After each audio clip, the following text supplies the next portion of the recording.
Welcome to the Careers by Jenn podcast, episode 230. Today on the podcast, Jenn interviews Michele Molitor on the subject of being enough. Apparently, some people struggle with feeling like they are not enough.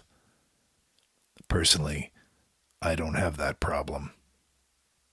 My problem is being too much by about 25 pounds. You're listening to the Careers by Jenn podcast. I'm your host, Jenn Swanson. This is the podcast that helps you to get the job, love your work, and advance your career. Careers by Jenn is a listener-sponsored podcast, and if you like the content, please consider supporting the show as a patron. You can do so for as little as $1 a month. Head over to careersbyjenn.com and click on support to learn more. Do you feel that you are enough? Because if you do, you're in the minority, it turns out. Welcome to the show. And before we jump into this topic today, I want to say thank you for being here. And thank you to those of you who have been emailing me lately and leaving me show suggestions and ordering my book that's on sale right now. It's been lovely to hear from you from all over the place. Some of you from as close as our Canadian prairies to as far away as India. And I'm really, and many places in between. So I appreciate you reaching out and saying hello. And I also appreciate you spending your time here with me today because I know time is valuable. I have lots of exciting guests coming up here on the podcast, and today's guest is no exception. Michele Molitor is a speaker, an executive coach, a rapid transformation therapist, and the CEO of Nectar Consulting, Inc. She's also the co-author of the book Breakthrough Healing. And I began our conversation by asking Michele what the most common reason is for people to not feel like they are enough. Oh gosh, that's a great question, Jenn. We all have our life experiences along the way that inform us and guide us and teach us how to be, quote, safe in the world. And oftentimes, even when we're very little, we hear things or we experience things from other people that tell us that we're not enough. You weren't good enough. You weren't picked for the baseball team, right? You didn't make the choir. Your big brother or sister got chosen first. Whatever it might be, it could be something very inconsequential. However, as kids, we take that in and we make decisions about ourselves. And oftentimes it's that I'm not enough story that we carry around, that it is founded in those very early experiences. And then it just sits there in your subconscious. And we don't even know it's been implanted there. And then we go through our whole lives with this belief of, oh, I'm not good enough. I'm not smart enough. I'm not pretty enough. I'm not tall enough. I'm not whatever enough it is. And it can have a tremendous impact on our lives. And how we succeed or don't succeed. So it sounds like it's typically something that begins very, very young, and it seems to be a common theme, doesn't it? Do you find a lot of people feel this way? Oh, absolutely. I've worked with thousands of people around the planet over the last 18 years. I've been a coach and hypnotherapist, and I would say it is the common thread that many, many people have, feeling not enough, feeling different, feeling like X is not available to me, love is not available, money is not available, success is not available to me. Those are probably the three most common things that I see or experience. I remember when I was a new parent, I remember deliberately not getting cable television, and we've never had it. We still don't have it. And part of my motivation was the advertising that seemed to proliferate that sentiment that you will be enough when you get X, or when you buy this, Yes. or when you wear this, or when it showed scenes of popularity and all this great stuff happening to you. If you only had X, then you would be enough. And I Yes. really, really thought that was dangerous and didn't want my little tiny kids absorbing that from a young age. I mean, of course they saw advertising, it's everywhere. But to me, I actually wrote a paper about it. To me, that was a big part of that story that we get, we absorb when we're tiny. Absolutely. I applaud you for doing that, for, stepping outside of what's, quote, normal. Everybody has cable TV, right? But no, you're absolutely right. Up until the age of about 7 years old, our brains are, in full development mode, and they're just sponges. They just take in information. There's no discernment that's happening. That's good, that's bad, that's right or wrong necessarily. Your brain just takes it in. And our society today really proliferates that, particularly now with social media, right? It's a popularity contest.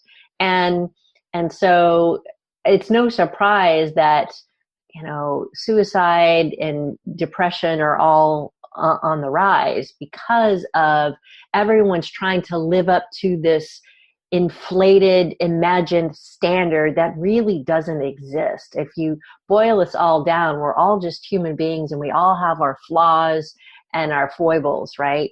And it's that constant striving to be something out there. Someday I'm going to get there, to whatever there is that somebody else said is the place I'm supposed to be, or look, or feel, or act like, right?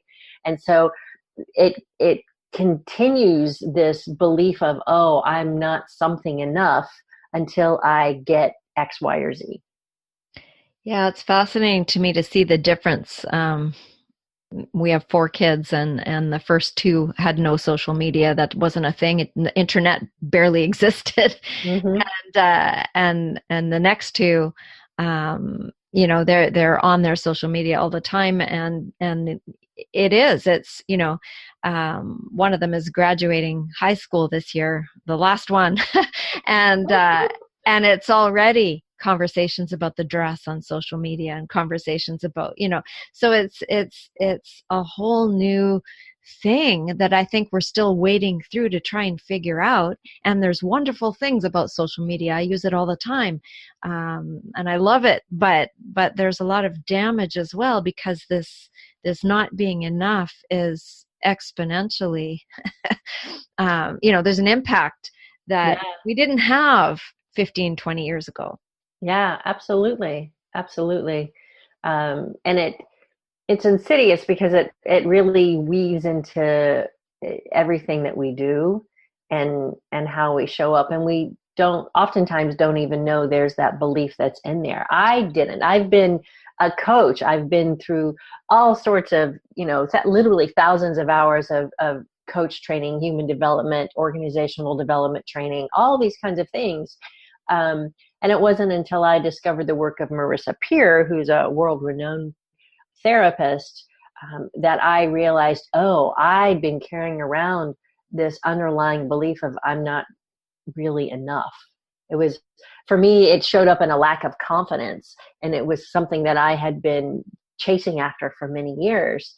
And so through her work called Rapid Transformational Therapy, I literally was able to shift that belief in myself within a matter of weeks. And so when she started training people in her methodology, I immediately was a yes, and have gone on to become trained and certified, and have incorporated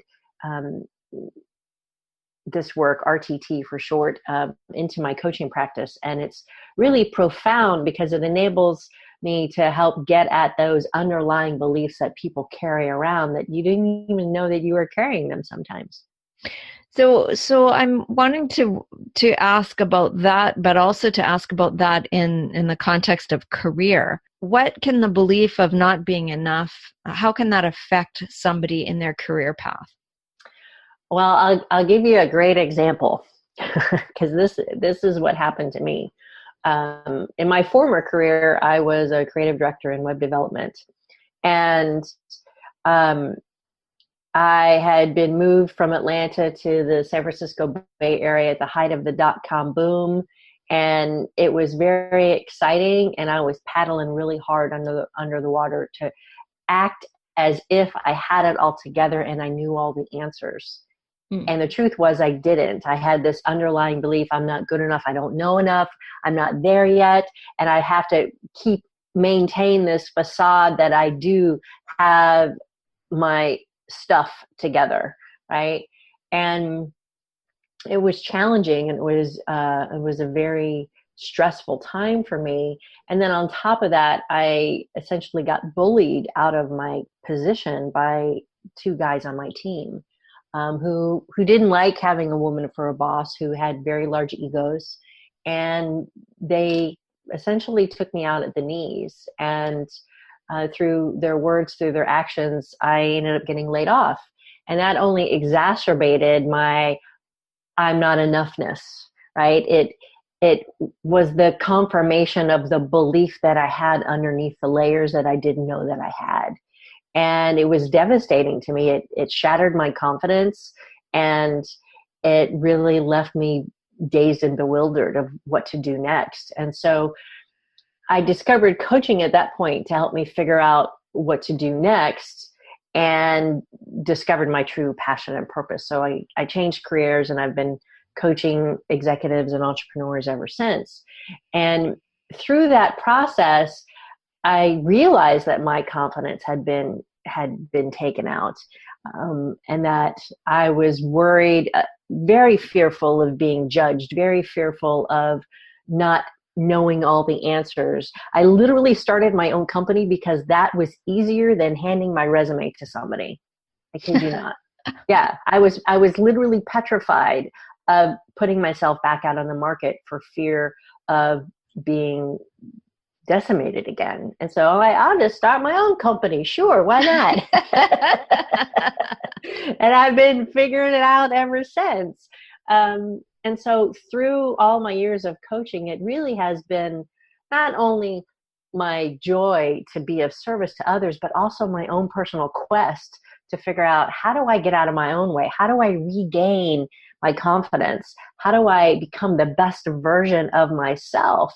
Because when I'm the best version of me, I'm the very best coach that I can be, right? Fill in the blank of whatever your career is. And so I'm an avid reader and book junkie, learning junkie, right?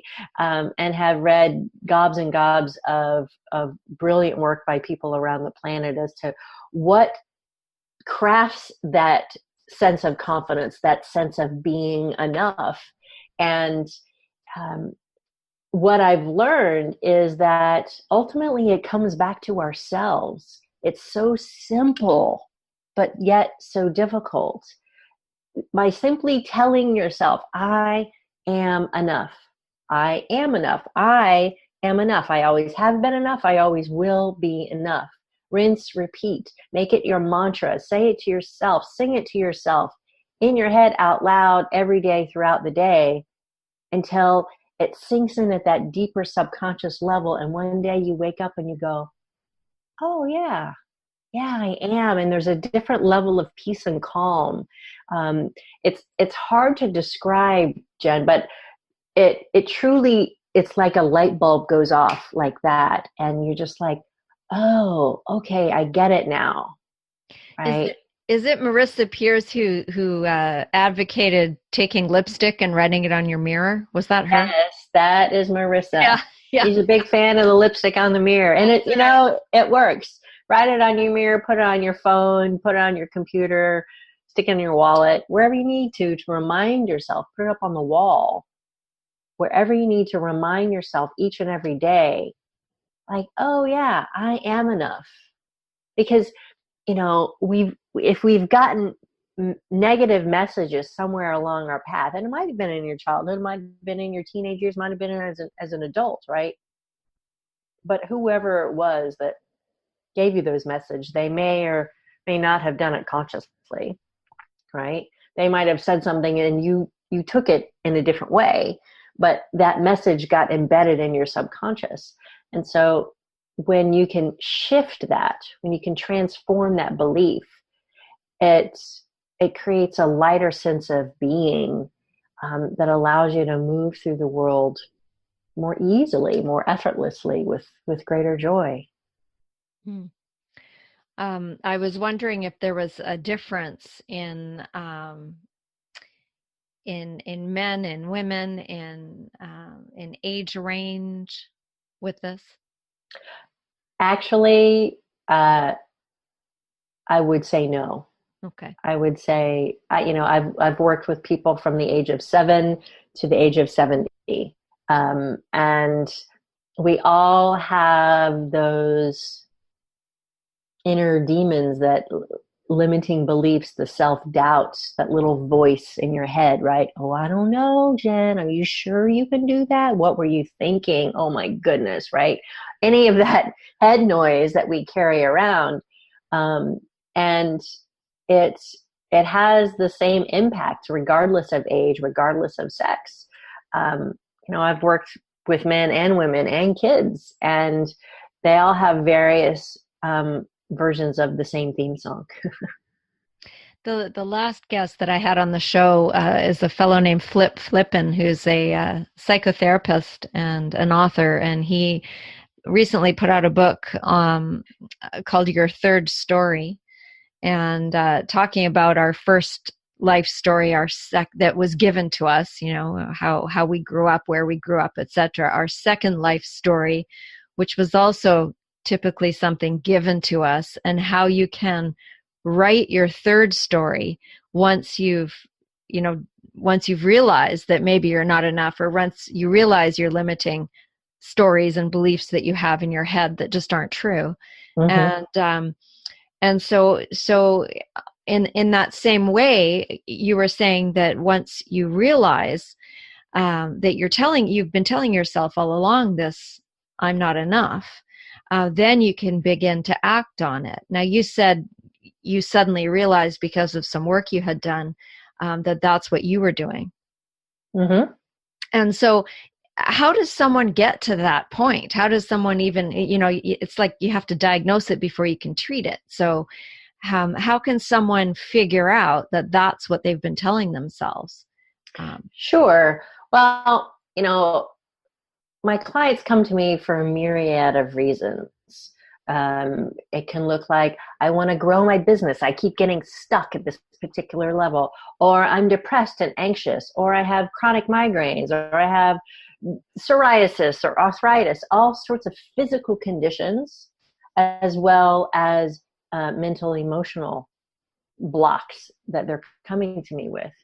And it's that beginning point. Something's not working, and I need to do something different. And I don't know what to do differently to make a change, right? For example, I just finished working with a woman who seemingly has it all, Jen. She has a highfalutin career, very successful, very well respected, and yet she had an eating disorder. She would binge on sugary things and then starve herself, binge and starve, binge and starve. And she came to me angry and in tears, like, I've tried everything, and I've done this, and I've done that, and I've done the other thing. And quite frankly, you're my last resort. And if this doesn't work, I don't know what I'm going to do. And she was just, her emotions were so palpable to me. And she agreed to do a 30-day rapid rewiring program with me. And on the other side of it, she's like, I have tried everything, and this has helped me understand the subconscious blocks that were holding me back, that were creating this addiction. She's like, I can see how this belief that I had of not being enough created this. And as I listen to the recordings that Michele has made for me every night, I feel better, and I'm able to, not fall into those bad eating habits, right? So it's insidious. It gets into so many different places, but it's the noticing of, wow, something's not working in my life and I have to do something different. So oftentimes the people who come to me are like, I don't know what else to do. I've tried everything else. Can you please help me? So if somebody isn't able to access a therapist, are there some steps they can start with? Absolutely. Absolutely. First and foremost, just start, use yourself as a science experiment. Just start telling yourself, I am enough. I'm worthy. I'm lovable. I provide value. Rinse, repeat to yourself each and every day, right? I also, I love sharing stuff. So I have a fun section on my website, Nectar Consulting, called Brain Candy. And the Brain Candy section in my website is full of free downloads. So I have 2 ebooks there. One is Saying No with Grace and Grit, and the other one is Tapping into Your Power and Presence. And they both have guided MP3 recordings that go with them, with the ebooks. And you could start by downloading those and just listen to those recordings each and every night as you go to sleep, right? One of the cool things about the work that I do is I create these customized recordings for folks, and they listen to them each and every night as they're going to sleep, because then your conscious, critical, judging mind is asleep, and your subconscious, it's always listening, right? So it's taking in this new data, these new beliefs, which over time literally rewire your neural pathways in your brain, rewire your thinking, so that you have new hardwired pathways that say, oh yes, of course I'm enough. I've always been enough. Whatever had me think I wasn't enough, it's gone now, right? So those are just some fun ways that you can do that and help yourself, right?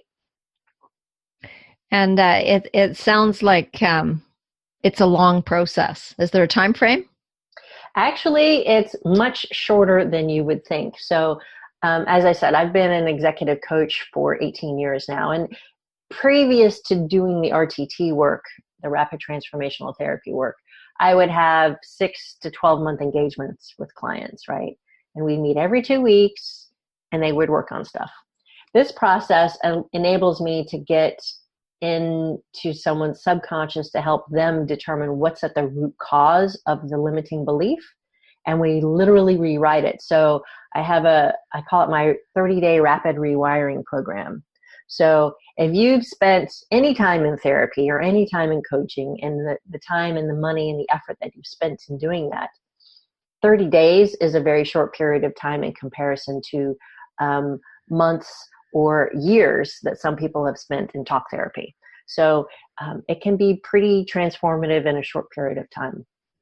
It sounds a little bit like I took the training, NeuroLinguistic Programming training, and I'm certified in that. And it sounds like it might be similar in that you're actually rewiring your thought patterns.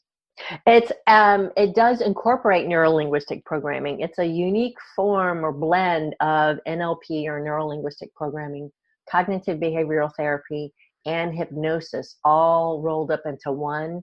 And then I've merged with that coaching. So essentially, the first session, it's a 2-hour RTT session. I do all my work over Zoom with folks, so they can be anywhere in the world. And in that first 2-hour session, we're actually dropping them into a very relaxed state of hypnosis where you're awake, you're able to answer my questions, but your critical judging mind takes a back seat to your subconscious. And I'm able to talk with your subconscious and, hey, what's at the root cause of this belief of I'm not enough, or I'm not worthy, or I'm not lovable, whatever it might be. And your subconscious, which remembers everything, will bubble up to the surface just the right data points that you need to help you connect the dots as to how you acquired that belief.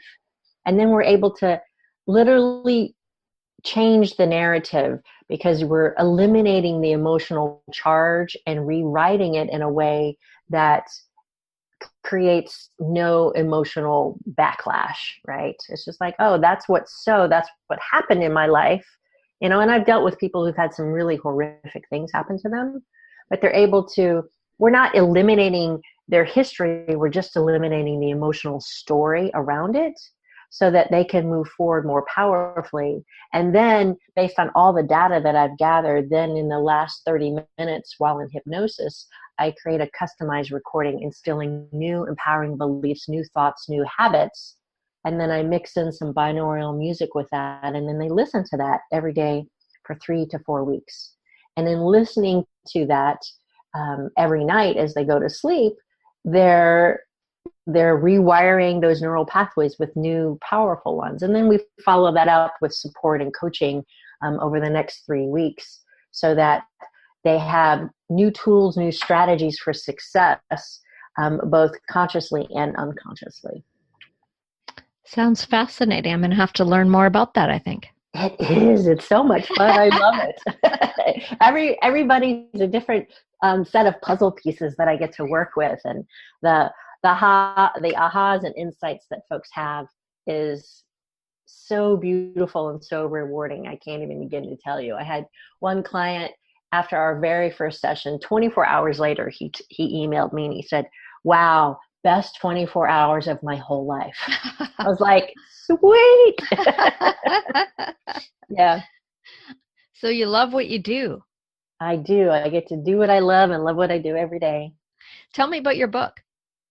So my book, Breakthrough Healing, is a book that came out last year. I co-authored it with 6 other authors. And it's all about different healing modalities, natural healing modalities versus big pharma. And I get to talk about the rapid rewiring work that I do with folks. And it's a beautiful book. And yeah, I highly recommend it. You can find it on Amazon, and you can learn some cool things about different ways of tapping into your own body's wisdom and how to heal some of the stuck spots that you have. Great. Well, where can people find you, Michele, if they want to come to your website and learn more? I know you said it once, but if you could say it and maybe spell it, that would be great. Sure. nectarconsulting.com, nectarconsulting.com, nectarconsulting.com. And as I mentioned, please go to the Brain Candy section. There's all sorts of free stuff, articles, interviews, downloads, etc. But you can also find me on Facebook, Instagram, LinkedIn, Twitter. I'm happy to connect with you. And, if there's something that you are, think you might like to break through on, then you can go to my website and we can book a 30-minute complimentary call. And I'm happy to have a chat with you and see how perhaps I can be of service. So, all sorts of free stuff out there for you. And I would love to connect with any of your listeners, Jenn. Sounds great. And what about a last piece of advice for especially somebody who's looking for work or looking to change their careers? I would say believe in yourself. You're more powerful than you know, and you know more than you realize. So give yourself credit. So when you rewire your brain, think new thoughts, your life will follow. So step into your power and reclaim your voice. Well, thank you so much, Michele, for sharing your enthusiasm and what you do with the Careers by Jenn listener. Oh, my pleasure. Thank you so much for having me on the show. I hope you enjoyed that conversation with Michele. I know it was very informative for me, and I really enjoyed speaking with her. I hope you go to her website and check out all of the things that she is doing. And if you'd like to be part of supporting this podcast and all of the content that we are producing here, you can join us by becoming a patron through Patreon. You can do that by coming over to careersbyjen.com, and for as little as $1 a month, you can help us to continue to put out the kind of content that we've been putting out for a number of years now, and that would be really appreciated. So thank you so much, and until next time, this is Jenn. You've been listening to Careers by Jenn with Jenn Swanson. If you like what you heard, please share this. If every single person listening today shared this episode with just one friend, our audience would be twice as big just like that. And the more people we can help with our content, the better. So help out a friend. and help grow our audience by sharing this show with someone you know who would benefit from the content. If you haven't subscribed yet, please do that, and together we can make a difference. Until next time, take good care.